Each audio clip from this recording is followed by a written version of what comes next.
Hello and welcome to the program. I'm David Lipson. Well, Canberra and indeed Australia is in a state of eager anticipation ahead of the first visit by US President Barack Obama to Australia. Air Force One is just 2 hours away from touching down at Canberra Airport. The presidential motorcade is standing by. Snipers will be dotting roofs around Canberra, and indeed FA-18 jets patrolling the skies over the capital. For many Australians, Barack Obama is something of a celebrity cult figure, but this is much more than just a rock star tour. The President will deliver a landmark speech to Parliament on the importance of the Asia-Pacific, something of a pivot point for American troops, American history, you might even say. And tied up with all that, of course, putting Australia right in the midst of an increased US military presence in this part of the globe. On the program today, a man praised by his leader, Tony Abbott, for his prowess on foreign affairs, Josh Frydenberg. Thanks for your time. Thanks, and former Defence Minister for Labor, Chief Government Whip, Joel Fitzgibbon. Thanks for your time as well, Joel. First to you, what makes this trip so significant? Well, as you pointed out, every trip by a US president is a big moment in Australia. That's been the case historically, and today's visit is no different. And again, as you pointed out, President Obama will be treated as a rock star here in Australia, and I know he'll enjoy his time here. Do you think everyone will welcome him with such gusto as perhaps some, or will there be a lot of people in Australia who aren't that happy to see him? Well, I hope everybody welcomes him, David. Unfortunately, there are some on the soft left of the political divide, particularly the Greens, who want to see the end of the ANZUS Treaty. And nearly 1.5 million Australians voted for the Greens at the last election, and their manifesto explicitly talks about the ending the ANZUS Treaty. So for those, I don't think they'll be enthusiastic supporters of either the US alliance or President Obama's visit. But I think overall, Australians are very understanding about the important role that the United States plays, both in terms of Australia's prosperity, it's our biggest trading partner if you include investment, and also in terms of security. They effectively provide a security blanket for us in the Asia-Pacific region with their troops in Japan as well as in Korea. So I think they're an extremely important partner for Australia, both on the trade and also on the security side. We share a consistent and shared values and a consistent approach to the world. So I think we all should welcome President Obama's visit. Let's go look at that a little more deeply. Firstly, trade, and then we'll get into security in a moment. But Joel Fitzgibbon, talk over the agreement that was reached at APEC to work towards something legally binding for a free trade zone across 9 countries in the Asia-Pacific, including the United States, Australia, New Zealand, a bunch of other countries as well, but not China. Now, what's that about? Well, it's worth making the point that while there's been a lot of talk about the strategic aspect of US activity in recent years, really President Obama's big push is on the trade front.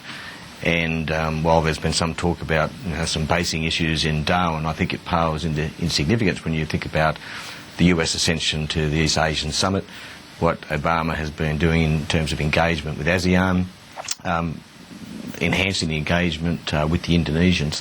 He's making his main push a free trade environment in the Asia-Pacific region, and of course that's good news for all of us. Do you agree, from the other side of politics, or the other party I should say, is that something that has full bipartisan support, a Trans-Pacific partnership, and could there be any negatives for Australia? Except for the National Party, I think. No, Joel, actually I was going to be partisan today, but if you want to be, so let's get right into it.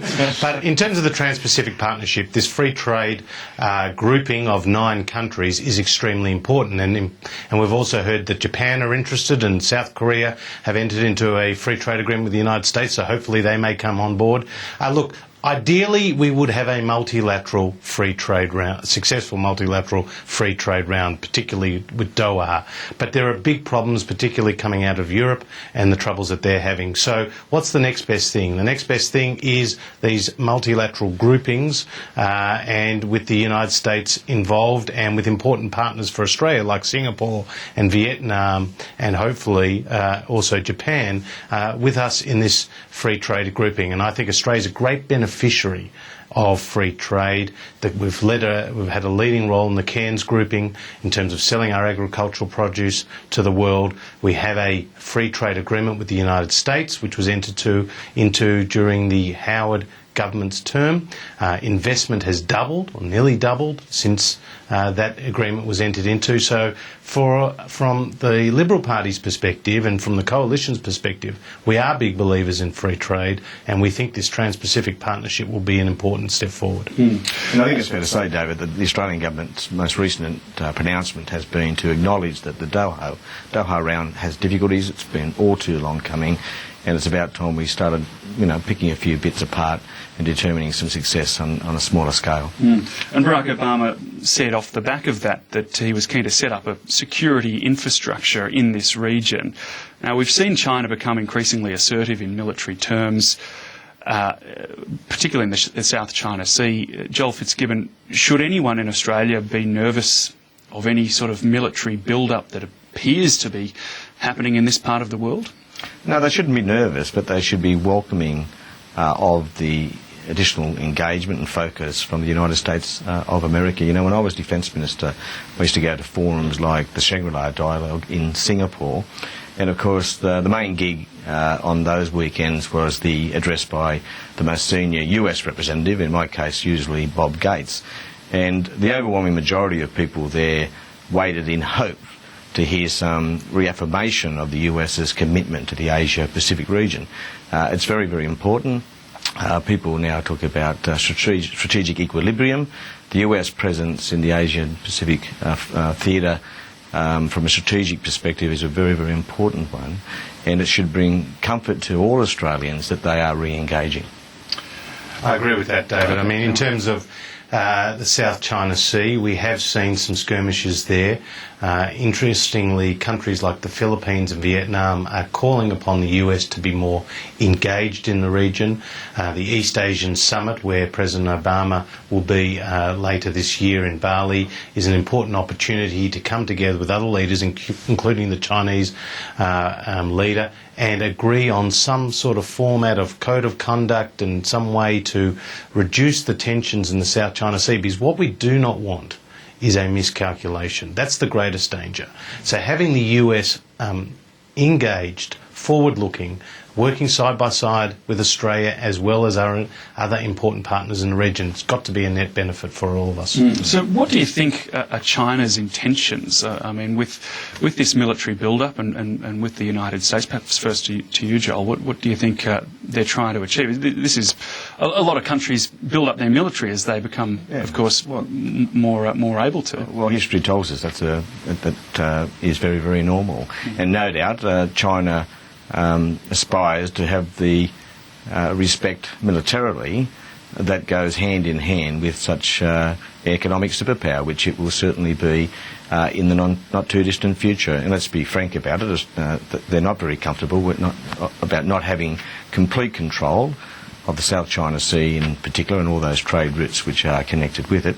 So it's asserting itself, and that shouldn't be surprising. But nor should people be surprised to see the US and its partners seeking to hold, if you like, a balance of power in the region, democracies binding together to make sure we maintain stability, and of course we are ready for any miscalculation. See, David, the point is China is modernising its military, and it's understandable. They've had sea trials for their first aircraft carrier.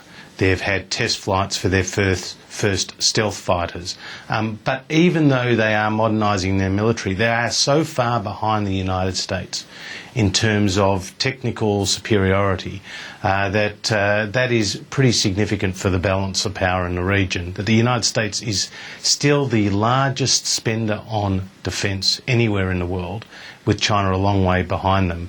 And one of the realities that I think Australian governments of both political persuasions will have to come to terms with in the years ahead is how much are we going to actually spend on defence? I mean, when Joel was the Defence Minister, and currently we spend about 1.9% of GDP on defence. The United States spends a remarkable 4.7% of their GDP on defence. Now, when you consider the size of their economy, that's a lot more money going on defence. But when you consider the troubles that their economy is having, nearly double-digit unemployment, they're going to have to cut back their defence spending, and it's a reality that Australia is going to face because it's going to impact upon their contribution to the region. It's worth making the point, David, that US presence in the Asia-Pacific region carries much more legitimacy and respect if its presence is in partnership and concert with its allies. In other words, not acting alone as a sort of imperial power, but partnering with other Western democracies to ensure that we enjoy peace and stability and good economic growth in the region. On the troops, I know that the announcement tomorrow that many are anticipating hasn't been made official, but why do we need American troops on Australian soil? Why do we need that, Joel? Well, I genuinely don't know what the announcement is tomorrow, but I'm sure it will be a good announcement and a well-justified announcement. We've been partnering with the US for a long, long time. And Monash led the Americans 93 years ago in the Battle of Hamilton. I like to remind our American friends of that. On Independence Day. True. But, the alliances now, the former alliance is 60 years old. The joint facility in Pine Gap's more than 50 years old. We've got a long-standing partnership, and that partnership needs to be flexible.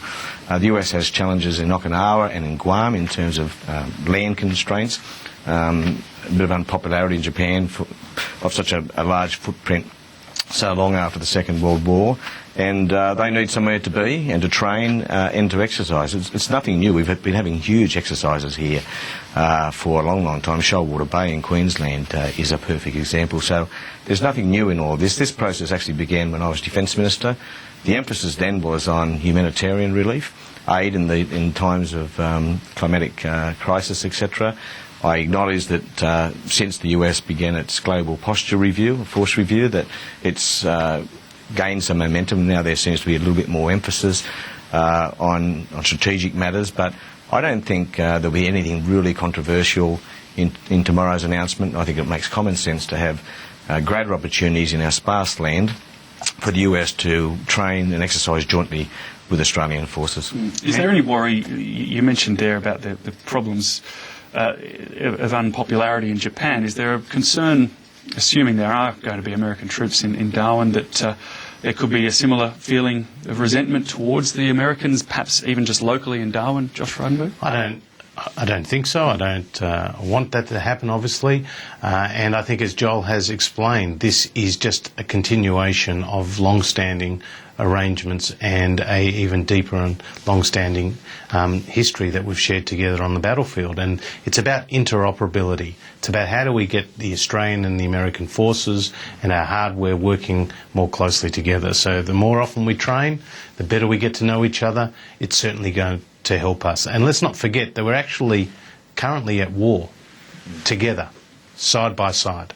Australia with the United States in a very difficult conflict in Afghanistan. So for us to be having closer associations with our United States colleagues and friends here in Australia is just part and parcel of that very deep relationship. Just back to relations between the US and China, Barack Obama ramped up his rhetoric somewhat on the currency issue over the last few days, saying that enough is enough in terms of China's pegging of its currency to paring it back. Josh Frydenberg, what do you make of that exchange? Is that Barack Obama using this for domestic reasons at home, or is it really as big a concern as he makes out? Look, it is a big concern for the United States because it affects the ability to trade.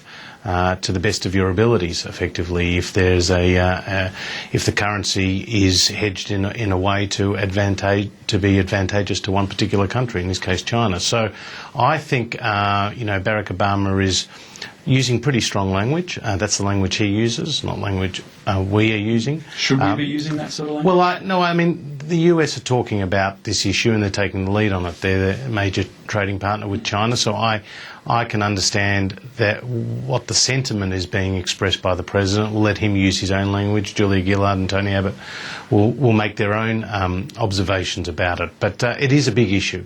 And we need to have a level playing field both in trade and elsewhere, and one way to do that is through properly transparent currencies. Joel Fitzgibbon, where should Australia stand on the currency issue? Well, to the extent to which the currency manipulation can be seen as a non-trade barrier, then we should all, particularly Australia as a trading nation, be concerned and be watching it very closely and having our say. But I think it's not the issue for us that it is for the United States, and it's not having the same impact on our manufacturing sector, of course, as it does for the United States. And I think we've got to be careful to pick our fights and not to be too vocal on this one. OK, we'll take a quick break, but after the break we'll cross to Darwin, Selena Edmonds to get the latest on preparations there, and also hear about the uranium deal that Australia has struck and how that ties into the whole Asia-Pacific relations between the United States, Australia, China and all the other countries in this region. Don't go away.